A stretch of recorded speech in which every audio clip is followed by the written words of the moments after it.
We're not worried, General. It's Hitler's turn to worry now. As a member of the Judiciary Committee, I now ask that we immediately begin impeachment hearings. The issue at hand are far too serious to ignore. Dick Cheney faces credible allegations of abuse of power that, if proven, may well constitute high crimes and misdemeanors. Did the Vice President manipulate intelligence to push this nation into war based on false pretense?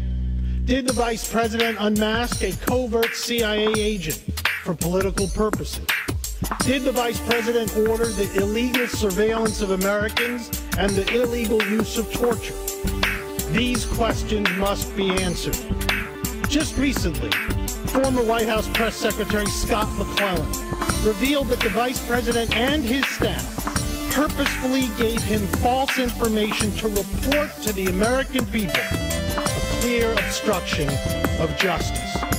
This administration has undermined the checks and balances of our government by brazenly ignoring congressional subpoenas and recklessly claiming executive privilege.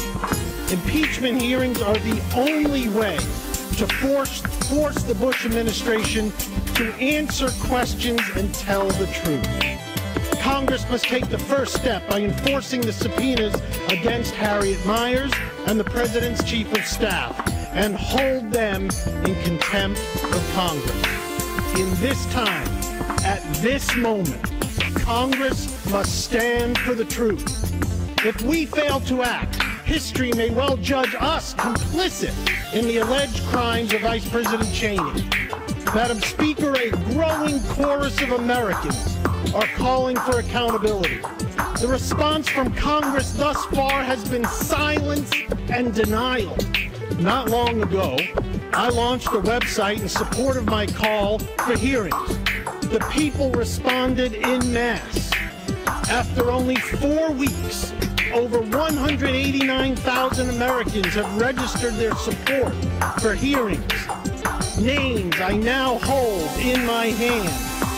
These frustrated and patriotic Americans come from all 50 states and share one common goal: accountability for the Bush-Cheney administration and a rebirth of Congress as an equal branch of government.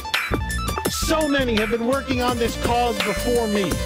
Groups like Democrats.com, AfterDowningstreet.org, Code Pink, ImpeachBush.org, Impeach for Peace, and others. All told, there have been well over 1 million signatures urging us to take action. Tomorrow, I will deliver these names to my colleagues on the Judiciary Committee with a letter to my friend Chairman Conyers calling for hearings. I will ask my colleagues to sign this letter. In addition, tomorrow, and continuing every day for months, I will publish in the Congressional Record several thousand names of supporters who signed up. History demands that we take action, because the case against Vice President Cheney is far stronger than the illegalities surrounding Watergate. When compared to the partisan and petty allegations made against President Clinton by Ken Starr and the GOP Congress, the true gravity of the case against the Vice President appears in its devastating clarity. In fact, in the history of our nation, we have never encountered a moment where the actions of a president or a vice president have more strongly demanded the use of the power of impeachment. I have heard the arguments that it's too late, that we have run out of time, and that we don't have the votes.